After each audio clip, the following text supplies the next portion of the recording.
آپ نے سنا تو ہوگا کہ رمضان میں شیطان کو جکڑ دیا جاتا ہے اور یہ احادیث کے لفظ ہے، مگر کسی نے اس کو دیکھا ہے؟ ہاتھوں میں ہتھ کڑیاں ڈالے اور جیل کی سلاخوں کے پیچھے۔ مگر ہماری عادت ہے کہ ہم صرف سن لیتے ہیں اور اس بات پہ کبھی غور نہیں کرتے، اور ہم غور کرنا بھی نہیں چاہتے۔ رمضان میں سب سے بڑا کام جو ہماری روٹین سے ہٹ کے ہوتا ہے وہ کیا ہوتا ہے؟ کھانے پینے کی ہماری اپنی مرضی ہم سے چلی جاتی ہے، اور اس خالق جس نے ہمیں بتایا ہے اس کی مرضی سے، اس کی دی ہوئی ٹائمنگ سے ہم کھانا کھاتے ہیں، یعنی سحر و افطار۔ اور یہی روحانیت، درویشی اور سلسلہ فقیری میں سب سے پہلا قدم ہے، یعنی زبان پہ کنٹرول کرنا، صرف کھانے پہ نہیں بلکہ کسی کی غیبت، کسی کی دل آزاری سے بھی۔ اور زبان ہی وہ واحد ذریعہ ہے جس سے نفس کے کنٹرول کا آغاز کیا جاتا ہے۔ میں عبادات کا آپ کو نہیں کہوں گا کیونکہ وہ آپ کرتے ہیں اور کرنی بھی چاہیے، رمضان اور رمضان کے علاوہ بھی، اور قرآن سے بڑی عبادت کوئی ہے نہیں۔ لیکن میرا مقصد زبان کو روک کے جو آپ چیز حاصل کر سکتے ہیں اس سے ہے،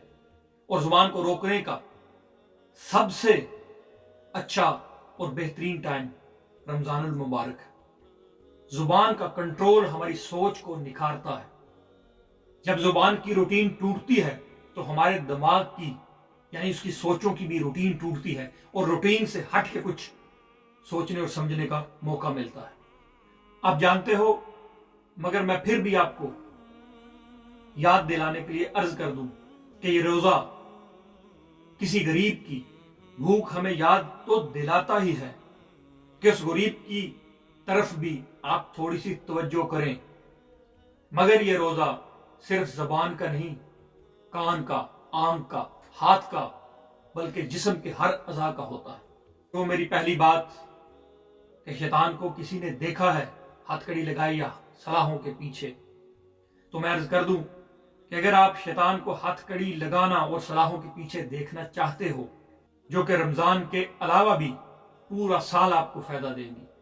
کہ غلط چیزوں کو اور ضرورت سے زیادہ چیزوں کو اپنی زبان اور ضرورت کے لحاظ سے اپنی زندگی سے ہٹا دو، چاہے وہ چیز ضرورت سے زیادہ سوچ کے تعلق سے ہو یا کھانے کے تعلق سے۔ اس سے یہ تو نہیں کہہ سکتے کہ شیطان کو ہتھ کڑی لگے گی یا سلاخوں کے پیچھے جائے گا، مگر پریشان ضرور ہوگا۔ اور یہ حالق کی طرف سے دیا ہوا بابرکت مہینہ، جس میں کیے ہوئے ایک عمل کا حساب کئی گنا ہو جاتا ہے، صرف اس لیے نہیں ہے کہ ہم اس کو اسی مہینے میں رکھیں، بلکہ اس مہینے کو پورے سال پہ لاگو کریں گے تو زندگی دنیا میں ہی جنت نما ہو جائے گی۔ آپ اگر اپنے گھر میں کسی کی شادی کرتے ہو تو اتنی تام جھام کرتے ہو کیونکہ وہ ایک دن پوری زندگی کے لیے ہوتا ہے،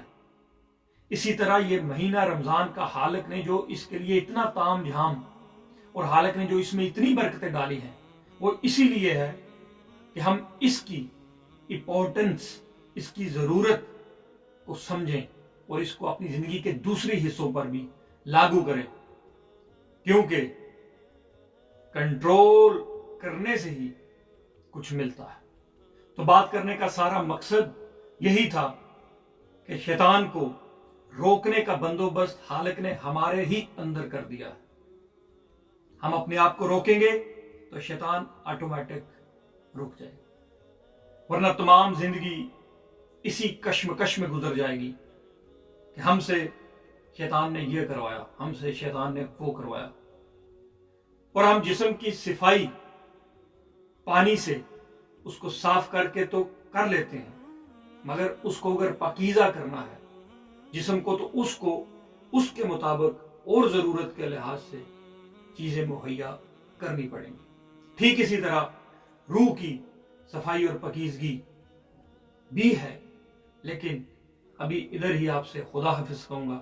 اور اس کو اپنی زندگی میں شامل کریں گے تو زندگی میں نئے باب کھلتے آپ خود محسوس کریں گے۔